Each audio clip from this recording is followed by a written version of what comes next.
சின்ன வயசில் எனக்கு தெரிஞ்ச ஒரே ஸ்கில் ரெயின்போ ஃப்ளிக். அது யார் யாரை பார்த்து பழகுனதுன்னா நெய்மர் தான். இந்த வேஸ்டட் டேலண்ட்டுன்னு சொல்லப்படுற நெய்மர் இன்னைக்கு ஒரு ஸ்டேட்மெண்ட் கொடுத்துருக்காரு. The biggest comeback. என்னை எவ்வளோ வேணா ஆடுறா, நான் திரும்பி வந்துக்கிட்டே தான் இருப்பேன்.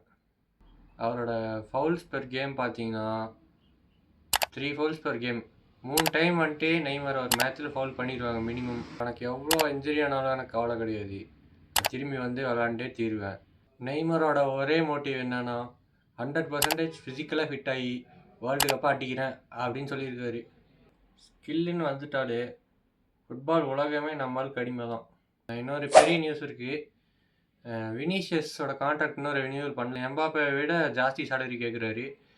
போன சீசனோட பெர்ஃபார்மன்ஸை வச்சுட்டு கேட்குறாரு. போன சீசன் பெர்ஃபார்மன்ஸே பண்ணல, அதன் காரணமாக சேலரியே ஏற்றி கொடுக்கல. இப்போ மேனேஜ்மெண்ட் இந்த வருஷம் நீ நல்லா பெர்ஃபார்ம் பண்ணி ஏற்றிட்டாருன்னு சொல்லியிருக்காங்க.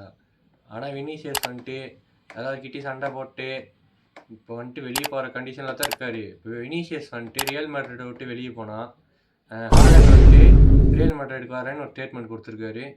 இப்போ ஹாலண்டும் எம்பாப்பே 2 ஸ்ட்ரைக்கரை வச்சு ஆடினா ஆல்ரெடி இப்போ ரியல் மேட்ரிட் தான் டாப்பில் இருக்கானுங்க. பார்சிலோனாவோட அடிச்சு நொறுக்கிட்டாங்க. இதில் ஹாலண்டை வாங்கிட்டானுங்க, அப்புறம் ஒன்றுமே பண்ண முடியாது. இந்த மேட்ச்சுக்கு 5 கோல் அடிக்கிட்டு இருப்பானுங்க.